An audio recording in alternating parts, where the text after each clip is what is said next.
Okay. Hello, everyone, and welcome to my YouTube channel. And today I have a very special guest that I'm very excited to get a chance to talk with again, who is my good friend, Omar Mills. Hello, Omar. Hello, how you doing? I'm very good, actually, and I am so excited for you to be here and being able to chat with me today. Now, I thought what I would do first is just kind of give a kind of an introduction because not everybody knows you. So I thought this would be a great opportunity for us to kind of just have a chit chat back and forth, considering we are both creative people. We're both in the publishing industry. I really wanted to have someone to kind of bounce ideas with, and I think you're the perfect person for that. So you're amazing. All right. So no, thank you. And I have to throw that right back to you in terms of amazing. So the way I guess I can introduce myself is really through how we met at all. Yeah.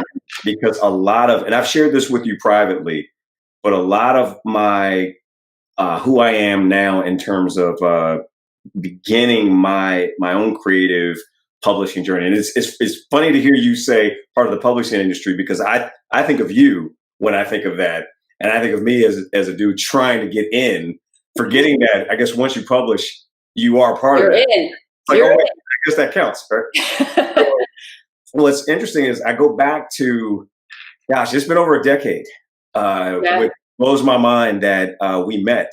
And we met when it wasn't a normal thing for people to meet and stay connected through Exactly. social media. That was sort of, Twitter was in its infancy when Right. we met. I believe you were just starting to build your brand, and you had one picture that I think you used on everything with I did. hair and so forth, and it was just comic book girl. It's the green shirt Hello Kitty one, right? Yeah. Yeah, exactly. I remember. Gosh, and that had to have been 07, 08? Yeah. Yeah. So the thing I remember most was that there weren't a lot of people who were, getting into something and saying, all right, this is going to be my niche. This is going to be my area that I'm going to brand my Twitter social media, with. And so when you come out with that name, I think guys, because it's generally been a male, at least up until that point, sort of a male dominated thing. You think back to shows like Big Bang Theory, and you got the one blonde woman and then a whole bunch of guys that like, so you coming into that, I remember the first impression I had was, oh, wow, she knows her stuff.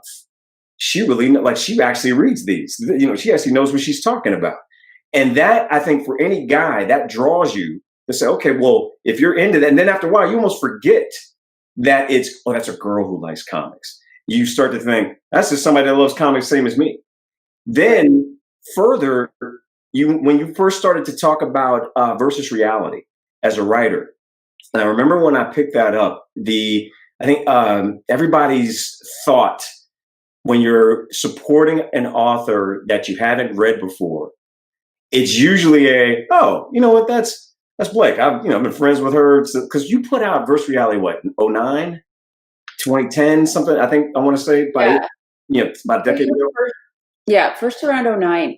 I can't believe it's been that long too that we've known each other, because like you said, it's not one of those things that's where you start chatting with someone and the connection is kind of right there and you just maintain it, right? Yeah. But we had so many great conversations, and I felt like you really understood a lot of what I was trying to do, and you were such an easy person to chat with. And I really admired your enthusiasm for everything in the genre, and for being a creative person and you had so many goals you wanted to accomplish. And I felt like we just really clicked over that. And after we got to meet, we've met many times over the years. Whenever I try to come down to Florida, which happens to be, I guess, once a year usually.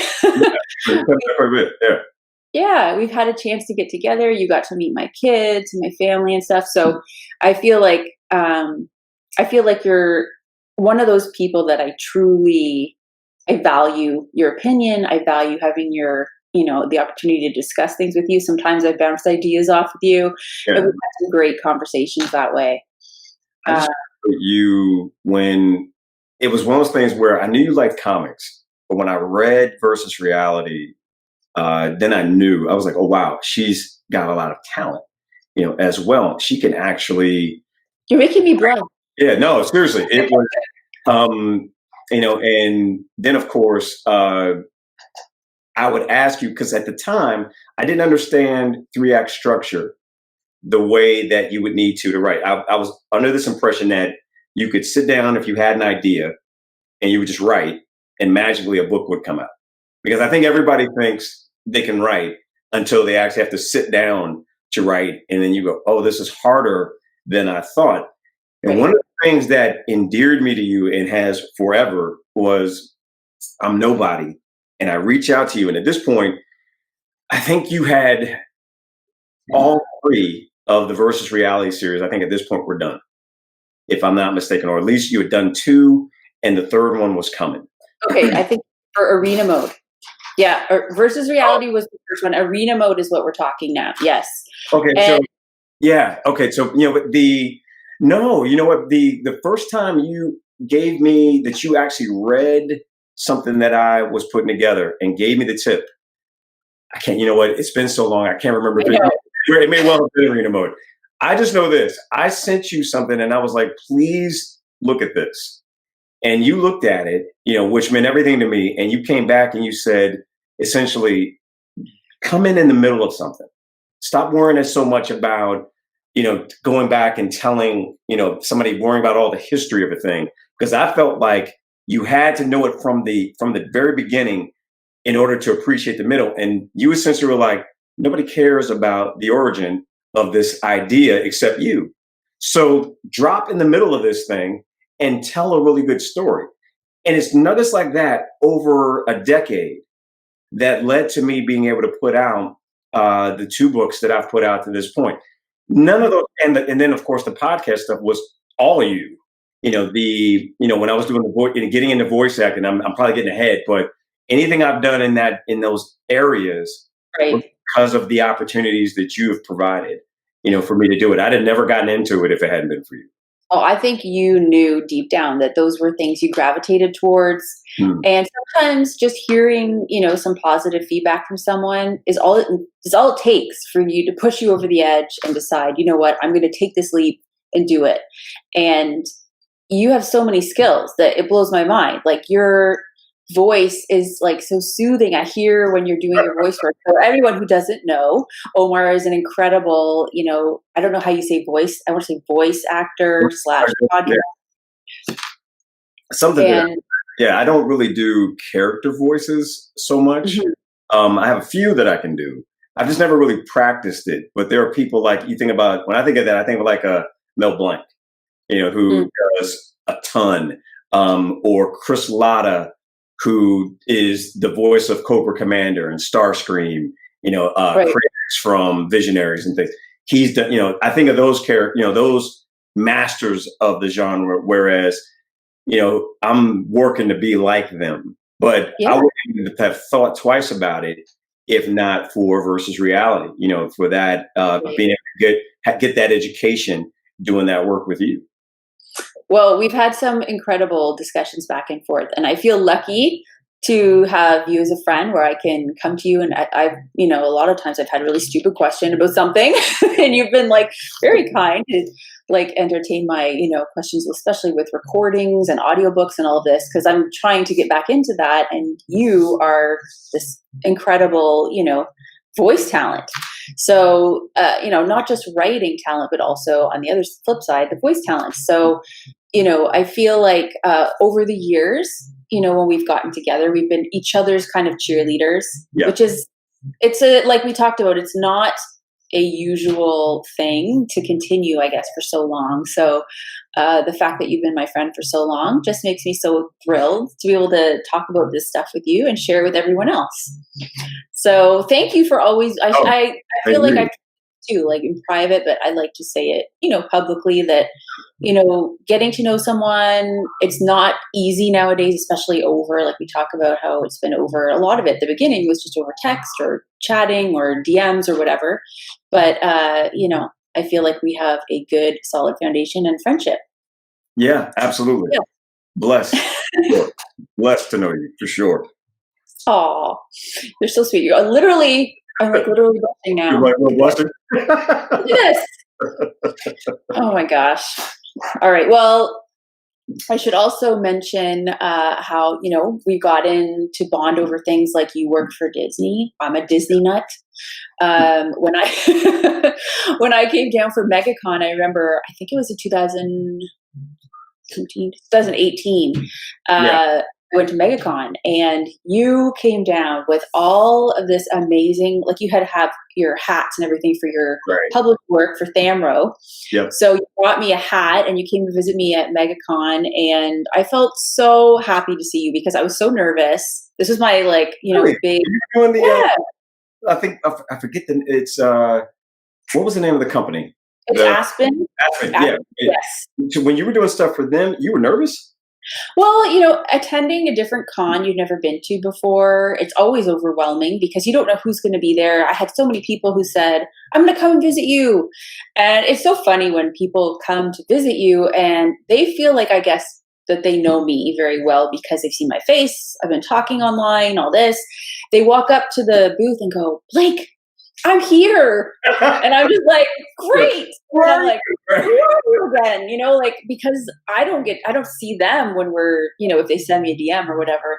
So it's the enthusiasm though, and hearing how excited people were to be there. Because at that point, I think that Aspen hadn't had a booth there in quite a number of years.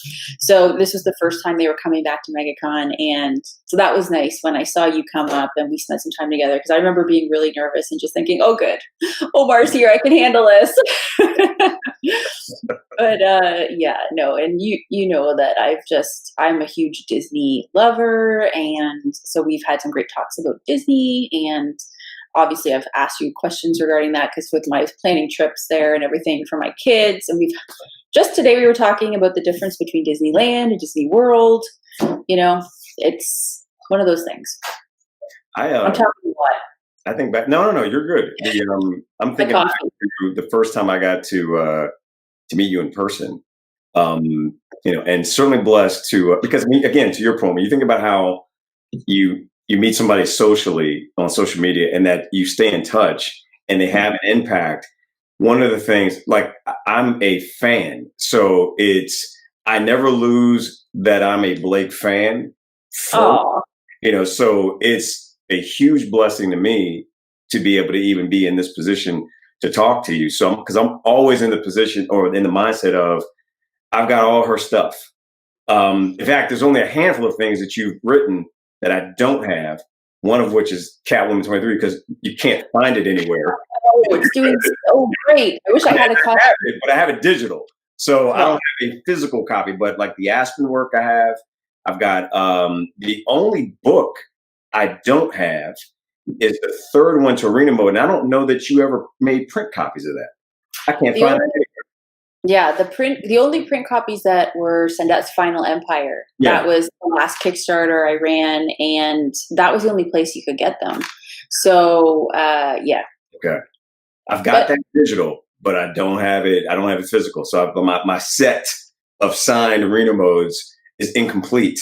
So there's only a handful of things that you've done that I don't have. Well, now I know what I can bring you when I see you next time. Yeah. I have another copy for you. See, okay, so you've also started a graphic novel, and I'm trying to think. That's the other piece I haven't been able to get into yet. Like I don't have that, and I want to get. I don't know much about it apart from that you made it. Yeah. This year's been really busy in terms of, sometimes when you're writing, I find there's times when you're planning ahead. What projects am I going to be working on? Then there's a time when you're actually working on them. Then there's the time when they come out and you're promoting them. And I've been very busy the past year with writing and getting all of my ducks in a row for things that are coming out now. So it's funny to me now that everything is literally out at the same month, which is partly, was not planned that way. It's because of what happened with COVID and everything. The dates got pushed and now everything is just out there. But that's, I guess, part of the ebb and flow of being a writer. You have times when you're working on the project or when things are coming out and you're promoting it. So this is one of those times for me when I'm doing more promotion, and it's exciting to finally have everything you've been working on, to get the reactions from people. Because you work on things, so it's such a solitary thing when you're working in your office and you're on a project and it's just you, the printed word basically until it's done. You're kind of solitary. So when it comes out, it's nice to be able to get people's reaction, to hear how friends and fans interpret it. And it's so interesting the way some people take different things away from it that maybe I never would have thought of. So that's all very interesting to me too. I gotta say, Catwoman 23 was phenomenal. I've mentioned that to you like privately offline. But, and I hope, Omar, that you wouldn't just be saying that because you're such a sweet guy and you're always trying to make me feel good. I know if you didn't like it, you're a straight shooter, and you would have said, "This is." What make this? Right. No, you're like, come on, get your act together.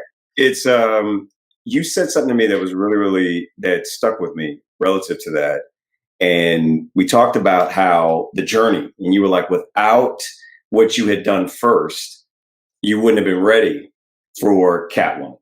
Right. And I thought about that because it's when I look at you and I look at, again, where you started in just building your Twitter following to actually being a girl who makes comics from comic book girl to girl who makes comic books. That's a huge step, but it goes back to you don't accidentally, reach your goal.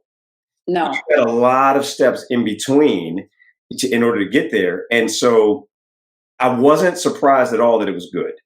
Not at all. In fact, it was nice because it was like you've heard me say this, the good guys were winning, and it was one of those things where you say, you watch somebody, aim for that and then get there. And then the reception being as powerful as it has been. And it's because the preparation and the opportunity met at the appointed time.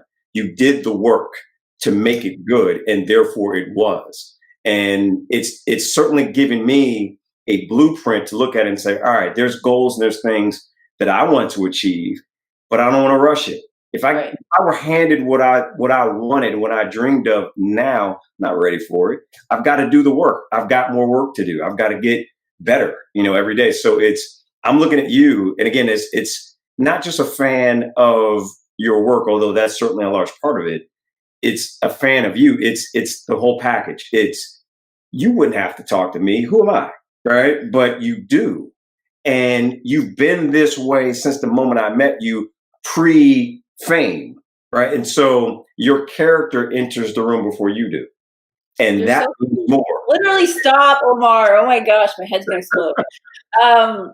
The thing about it is what you're saying is so sweet overall, but first of all, it's a team effort putting a book together, especially comics, more so than any other project I've ever worked on, because especially DC, they have 3 editors working on this book with us. So they literally set up the parameters of what these 2 issues were going to be.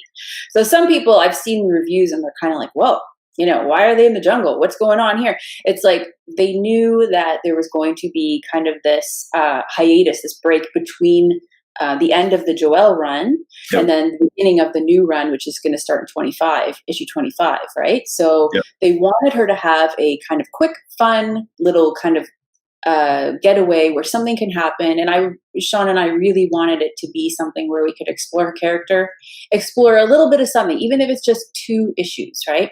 Yeah. So a lot more of the character development will happen in the second one, which hasn't come out yet. The first one was more setting up the fun and games. So it's interesting, though, to see everyone's take on it. And I appreciate you saying that, though. There is a lot of learning that goes through becoming a writer of different kinds. And if I had just received Catwoman and I hadn't already done all the books that I have, for everything else I've worked on, I don't think I would have been ready for it either.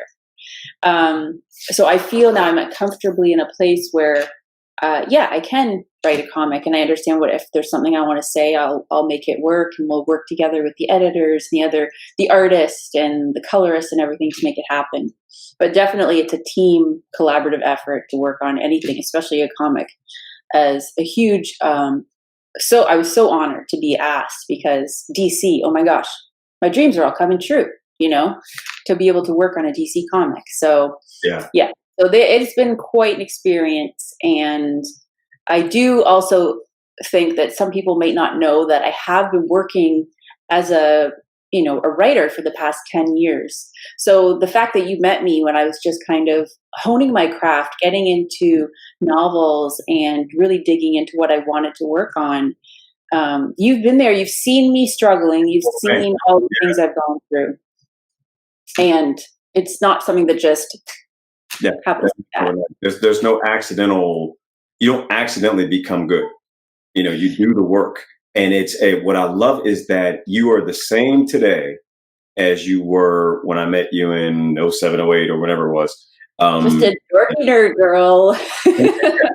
Hey, I'm building hey, follow me on Facebook, follow me here, and for it to not go to your head, for you to be as humble now as you were then, tells me that that's who you are. That's the makeup of your character.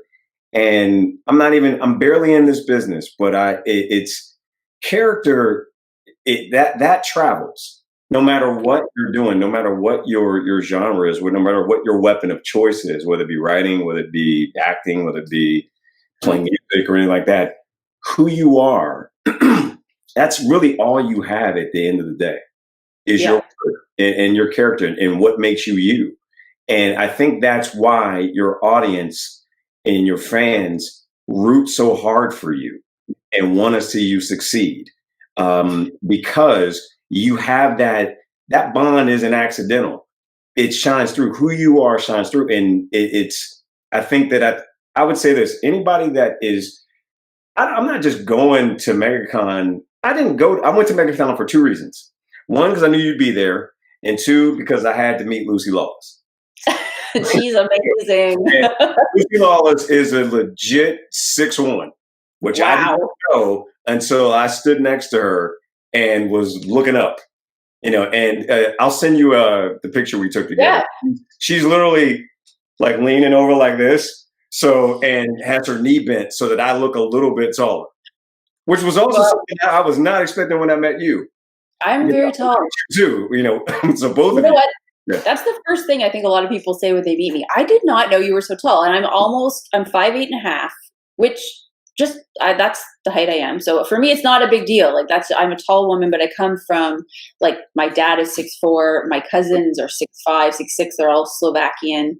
So I have a lot of taller people in my family, I guess. But I'm just used to being this height. But then when I meet people, they're like, "Oh my gosh, I thought you were going to be, this little thing," and I'm this huge Amazon, apparently. It fits. It fits. Yeah. I thought about that so the first time we met in person was at Disney, or I think somewhere in close proximity to Disney. Yeah. I had just moved down here for the job, because I was living in Virginia when we met online. I'm down here, and you were just like, "Hey, I'm in town. Let's connect." And I was shocked that I'm like, "Wow, you really, okay." And so we met, and I remember you came in, and I'm sitting there with the arena mode, and I think the part 2 had just come out, and so I got both my copies, and I'm just like, "Sign these, please, for me." And there's our first picture. You're literally towering over me with an arm around me, and I'm pointing to the book like I'm meeting Blake. Oh my God. And it's that's one of my favorite pictures, between that and then the second time, of course, being when you were doing Aspen, and we're doing the sign-in for your comic work. I went to Gods and Monsters, is a big comic book store in Florida, and they'd asked me to come in for a signing. And I remember that was another time I came down, and I believe we got to meet. I think there's another store too. There's a couple of stores there, and they're very like, "Just come in, do a signing." They contact you if they hear that you're going to be in the area. And I was kind of shocked they wanted me to come. But yeah, like the times we got to meet is just, it's funny because the way you feel meeting me, like you say, "Oh, you're still like humble and stuff like that. But the way you feel talking about meeting me is how I feel too when I'm meeting other people in the industry. So I understand, I relate to it. But the way that you mentioned, you know, that there's certain people that you gravitate towards, that you have maybe a click right away and you can just chat with, and there's others that you can't. Yeah. So, you know, I've met some industry professionals where I was like, oh my gosh, I'm so nervous to be meeting you. And then there's no connection. And then other people you meet and you feel like they're your best friend, you Mm. know, like it's just strange that way. The way that I think that chemistry can flow.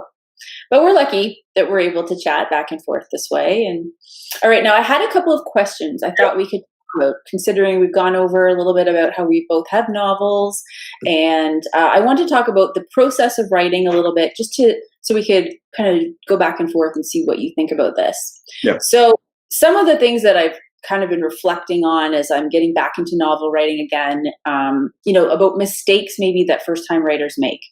And I thought one of the things that, you know, because I have so many people who write to me and ask for, you know, questions, or, you know, they want input about writing and stuff like that. And one of the things I think that I could impart, I would say in my own experience, a mistake might be, if you're a starting out writer, is to decide to commit to a trilogy.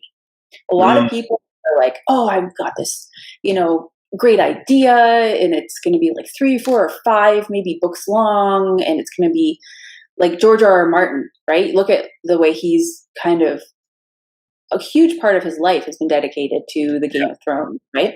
So I would say it's a better idea maybe to start small. Just because when you have one book, you can kind of get in and out, decide if it's the genre for you, if it's the type of characters you want to explore. I think it's really good to ensure, like we talked about, that there's like a beginning, a middle, and an end to your story. That's something that I always try to do.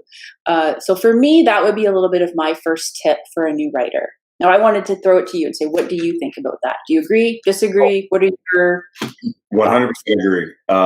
And I've made that mistake. My first run at this, and I'll give you a couple things, but just to piggyback off of what you just said, yeah, you want to start small, and understand that it's a process. It's not that idea that you have. It not only will it change, it should change. You know, in fact, I would even go so far as to say, if you've got a nugget of an idea, or even in your head, if it's this massive idea, if you can't whittle it down into a sentence that tells me exactly what it is, then you don't really have an idea yet. You've got some thoughts. You've got, you know, I can think back to, I had a beginning and I had an ending, but I didn't have a book, you know, and that's why I had 101 false starts. And what I found, what I actually had was just some cool characters that I wanted to give reasons for them to fight each other. That's not a book. That's, you know, that's an action sequence, and that's a cool, badass looking character, but it's not a story, you know, and, you know, there's so much nuance in that. And if you start small, you give that idea an opportunity to evolve on its own, and you'll know that whether or not you actually have something that that can fly. You know, will your idea fly? Now that's just the beginning of that. It's a, we haven't said if your idea, you know, just because your idea flies doesn't mean it's good. It might just be an idea that, oh, okay, you told a story that had 3 parts. And it's just like any other 100 stories I've read. There's nothing special or unique about it to anybody except you. And but I'll take that rep, because that's the beginning. And I think, and we talked a little bit about this before we got into this question, you think that you can sit down and just because you have an idea, it's going to magically become, as you mentioned, a series. And which is why it starts. In fact, I would even say, start with a short story. Yeah. You know, do something in series, acting up. Sorry about that. I would start with a short story and really just see if that short story has any, has any life. You know, I would limit it to 5,000 words. Sit down, complete 5,000 words. And let's see how that, and I think what'll come out of that is, can you write dialogue? Are you trying to be Quentin Tarantino and you're dialogue heavy, but you don't have any environment that your characters can live in? Are you just trying to write fight scenes? Are you, right. There's a number of mistakes, and I don't want to even pick on writers. I'll pick on myself. Everything I'm telling you is all the mistakes I've made. And, I'll share this with you if you, and this is I think this will tell it. My latest book, the protagonist was not originally the protagonist. It ended up being a female protagonist, but for years, and I'm talking when I first came up with these characters, this was always going to be a story about a guy, the young Luke Skywalker-esque hero's journey. And when I got to the end of the story, my co-author looks at it and he goes, "It's not his story." And I'm like, "What are you talking about? He's central." He's like, "Yeah, he's central, but it's her story." And that was tough. Oh, and I would say that'd be the other big thing is have people around you who aren't afraid to tell you that you suck. Yeah. That is the most important thing. I'd say if you don't know of anything else, whether you're writing a book, a trilogy, or a short story, have somebody in your circle that will say, "That's terrible. That's terrible. Go back and fix that."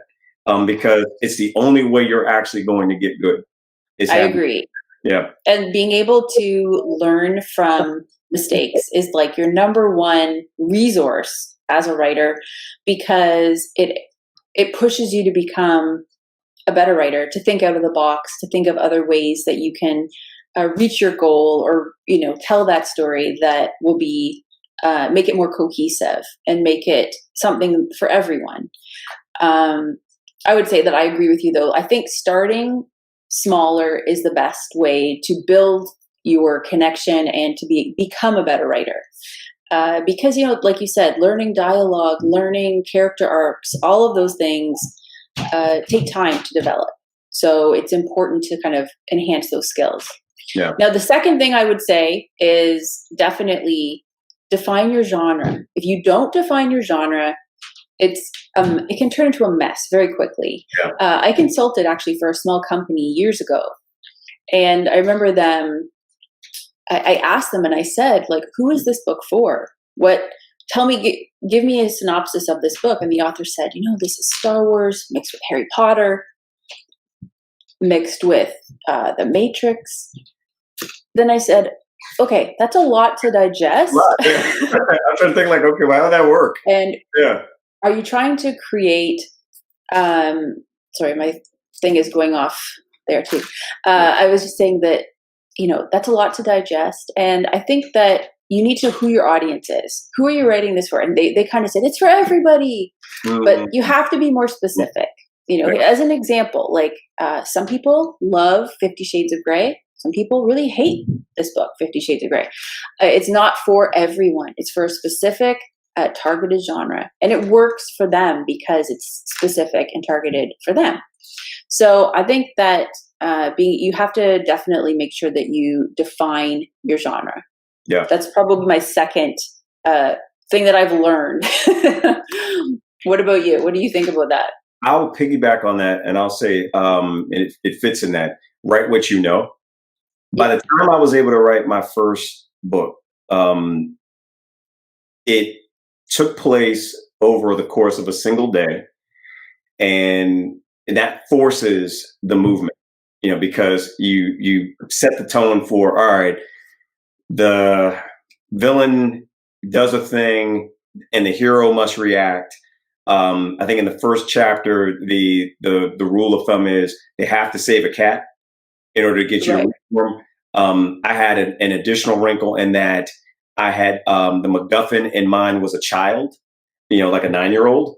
And that's always dangerous, ever since I would say the Phantom Menace, having children be central to a story, was not popular anymore, or I don't know that it ever was. So one of the things I did was I didn't have the child speak. The only way that you interacted with the child was through gestures and smiles and different things to endear. But she was the most important thing in the book. She was the thing that was being protected. So you've got, you learn about her through dialogue and different things. But anyway, all of this took place in Virginia and DC, where I lived. So if they were going on the subway, it was a subway I'd ridden a million times. The street names and the different things and the traffic patterns and, oh, there's rush hour on this street at this time. These were all things that I had lived over the better part of a decade. So it didn't take a ton of research to write about the environment that things were taking place in. Once I had the 3-act structure, I could, from my brain, say, oh, these are things, this is how this ought to work. And it served the purpose of anybody who wasn't from DC would say, oh, wow, it's either he's from there or he did his research. The other piece it allowed was people who actually are from the city had an instant connection with it because they're like, oh, wait, I've been there. I've been to that metro stop. I've done this thing, and so it was easier and it made the story come more alive for me as I was writing it. It kind of started to write itself because I didn't have to think too hard about research. Also, I didn't break any rules of 3-act structure.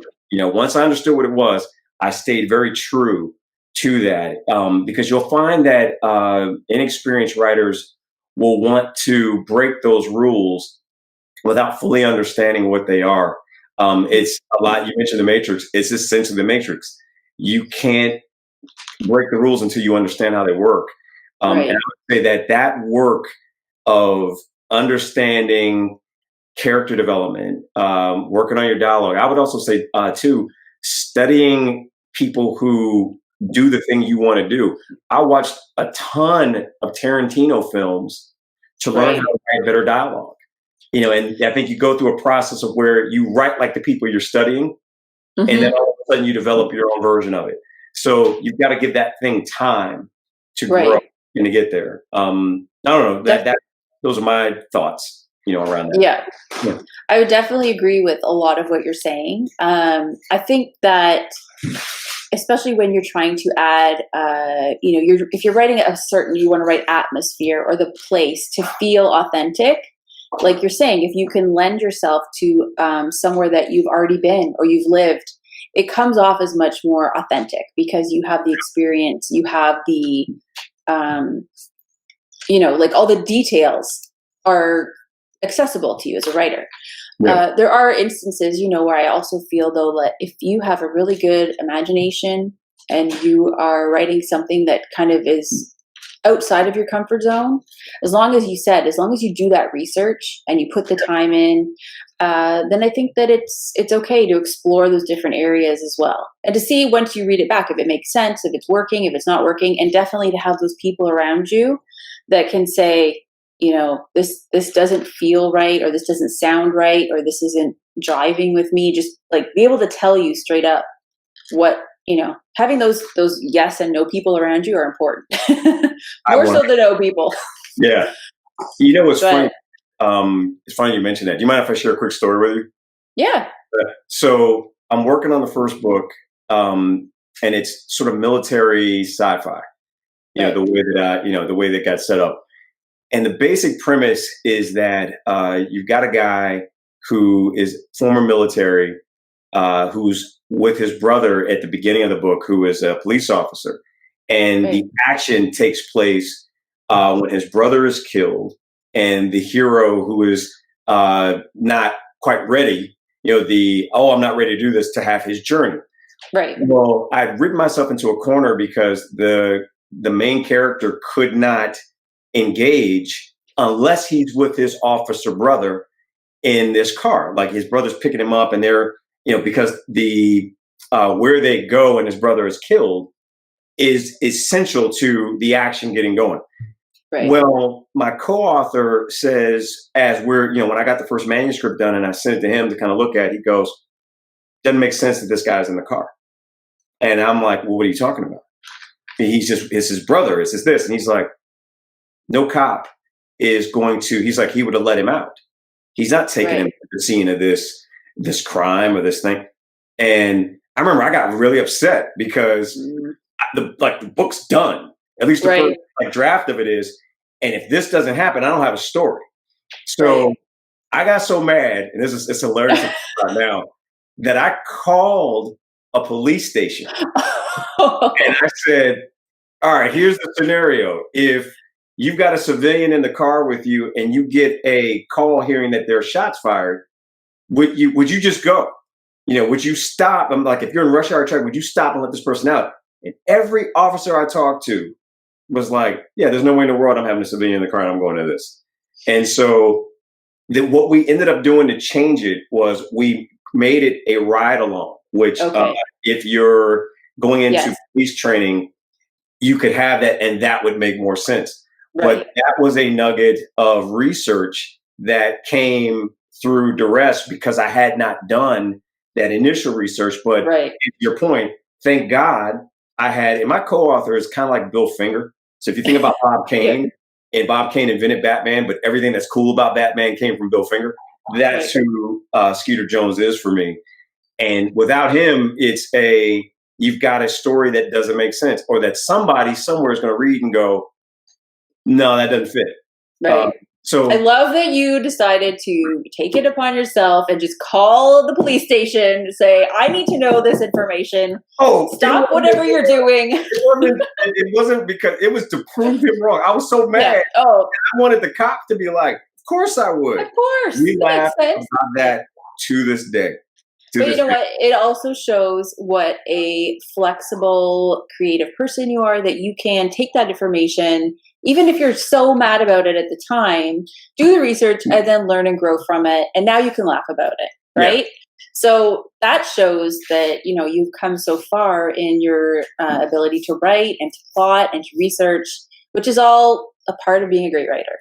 So I applaud you for calling that police station, demanding, getting the information that you deserve, Omar. And now your book is, 10 times better.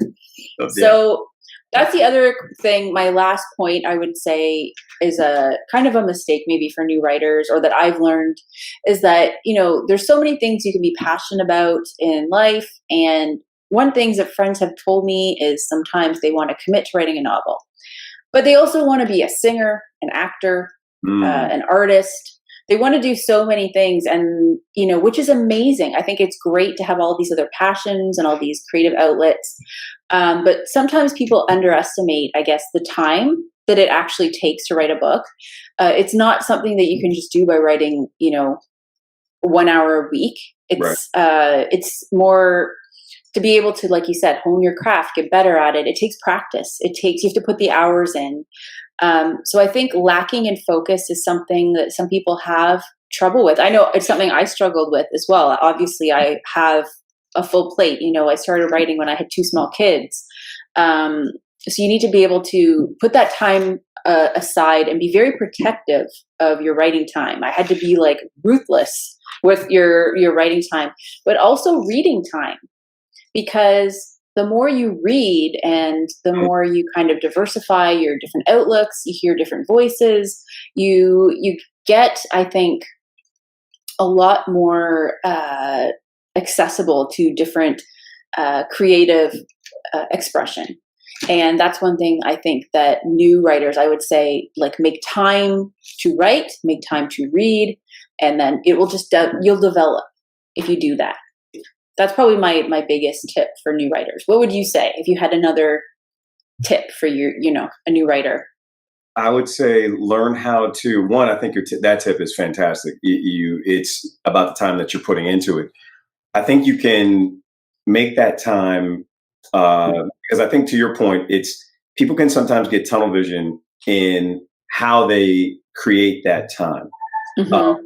And by that, I mean, you think about writing, and I've had different people give me tips and say, well, you should commit to a page a day, and you should do this, and you should do that. And I think writing is so personal that you've got to find, it's like exercise in a way. You've got to find the thing that works for you, right? Yeah. Because it's personal for you, and it's what's going to come out of you is that personal expression. What I have found, in order to make that process more efficient and to get the momentum that you need to say, because I think that's also too, momentum can be encouraging. Yeah. You're not really encouraged when you've got 2 pages. But when you got 20, you're like, well, I got 20. Oh man, I've almost got I'm almost to 50. Then you get to 50 pages and so forth. And I'm Right. that momentum writer. What I have found is you've got to learn how to write away from the keyboard, because you're going to be away from the keyboard more hours than you are at the keyboard. And if you Right. can only write when you're sitting there at the keyboard, then your book's never going to get done. Where I've written most of my books have been while out on long runs. I'll go out Wow. on a run and I'm writing it in my head. Right. I'm weird in that I'll go running and exercising with classical music on. Nice. It frees my mind up. And as I'm Mhm. running, I'm writing. The idea Mhm. is formulating, and I'll come back and I'll write what I thought about. The other thing I would say too is trick yourself into Mhm. writing. The best way to do it, what got my latest book done, was that it started out as a podcast. Mhm. It was an audio podcast that I was committed to writing scripts. And for some Right. people, scripts can be, maybe that's a little bit faster, because you're Mhm. primarily setting up a scene and then you're writing dialogue to fit that scene. And then Right. you just wash, rinse, repeat. And if you get yourself committed to a schedule of, I'm putting this out, and now you've got an audience that is expecting the next part of it, it forces you to sit down and continue. It also frees you up if you don't necessarily have a straw man of how this thing is supposed to begin and end, and you just Right. write. Sometimes you should forego those structures and just write and see what comes out. And then Sometimes you just have to write. for that. Yeah. Exactly. I've written so many pages where if you ever feel stuck, just write it, write something, and just think to yourself, you're not going to keep it anyway. And it's something just to get the process of writing, the flow, like to turn on the faucet of getting that writing to come out of you. And I find it's a little bit of a habit forming thing as well, like you said, like exercise, or anytime you do something enough times, you kind of get better at it, your body gets used to it, your mind gets used to it. So it's something that takes a little practice, and I think that's a stumbling block for a lot of new writers, is they sit down, like you said, in front of a blank page and just freeze up. Yeah. They freeze up, or they don't know how to continue, and it's being able to work around that. Like you said, I do the same thing, where I would go to the gym, or I would go have a shower, or sometimes if you change, go to the store, just change your environment and think about something else, and then when you come back, you're kind of refreshed, you're ready to tackle it. And I think that's important as well. But all of these tips for new writers, you can take them, with a grain of salt, because really it's whatever works for you. And everyone has their own, you have to just try a million things until something works for you. And that's the whole magic behind it, is find whatever, formula you can get yourself into a creative space and then create from and write. Because that's what it's all about. You made a great point too about reading. The Not everybody necessarily can sit with a book, so Mhm. I'd say audiobooks. Audiobooks. Yeah, absolutely. But to your point, uh, absorb as much good writing as you can, and I'd Mhm. say look at a wide variety of things. One thing I noticed, Blake, that you are one of the best I've ever seen, is that you don't throw anything away. And let me explain what I mean by that. You've made suggestions online of, hey, I'm about to check this thing out. And Mhm. I'll go, oh, okay, well, Blake looking at that. Let me go check it out. And I might look at it and hate it and go, okay, I didn't like whatever that was. Or I might look at it and go, oh, I like that more than I thought I would. But Uh, everybody does that. And that's how you learn what you like, what tone suits you, what you don't like. I've done that a million times, where people give me a suggestion for something. I go watch it or listen to it or read it. And I think, you know what? That didn't really jive with me. I didn't like this or that about it, but I did like one part, and I'm going to use that one part in something else. exactly. That's perfect. It's the other thing I noticed that you do as well relative to that is you will find the good even in something you didn't enjoy. I've never once seen you bash any creativity. And that it's you won't stand on the shoulders of anything by bashing it and say, well, let me prop I myself up based on how much I hate this thing. You will find the good and say, here's why this is good. Here's why I enjoyed this thing. And not a lot of creators do that. A lot of people like to affirm themselves by bashing something else. Never see Mhm. you do that. That's interesting you say that, because I really feel like a couple of instances over the past couple of years have taught me, more so on Twitter than anything else, that putting out the energy you would like to receive is very important. And I always say, I have a shirt actually that says, your vibe attracts, sorry, I'm just thinking here, your vibe attracts your tribe. Nice. So, like, what kind of vibe are you putting out? And those are the type of people that will surround you. And, I really enjoy being a positive person. And I didn't realize, I guess, that I am quite optimistic. I am a positive person until a couple of people in the industry started messaging me. When do you ever have a bad day? Are you always this like happy? Were you a cheerleader in high school? And I'm like, damn it, I was a cheerleader. Like, you know, like that's just really, I think, part of my, like you said, the way my character is. I try to be a very positive person because there's so much negativity in the world. There's too much negativity in the world. I would like to be a positive source for other people as much as I can, and also for myself. So I do try to focus on the positive of whatever I'm working on or whatever situation I'm in, because it helps me navigate life, navigate my career, relationships. So thank you for saying that, though. That's a wonderful compliment, and I'll take it.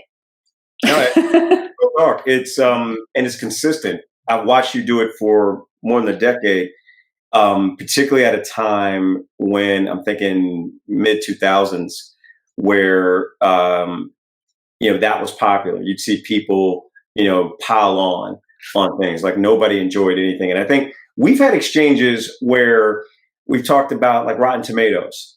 And so you think about like people want to pile on the DC movies, Right. which, or we had an exchange, I want to say not too long ago, talking about the Snyder Cut, which, and I'm thinking him getting that out just adds to the things you're going to get to consume, enjoy. I can't wait to watch it. Yeah. I don't know how I feel about it, but I can't wait to see it. Exactly. I'm here for it. I love this is, I'll share this with you.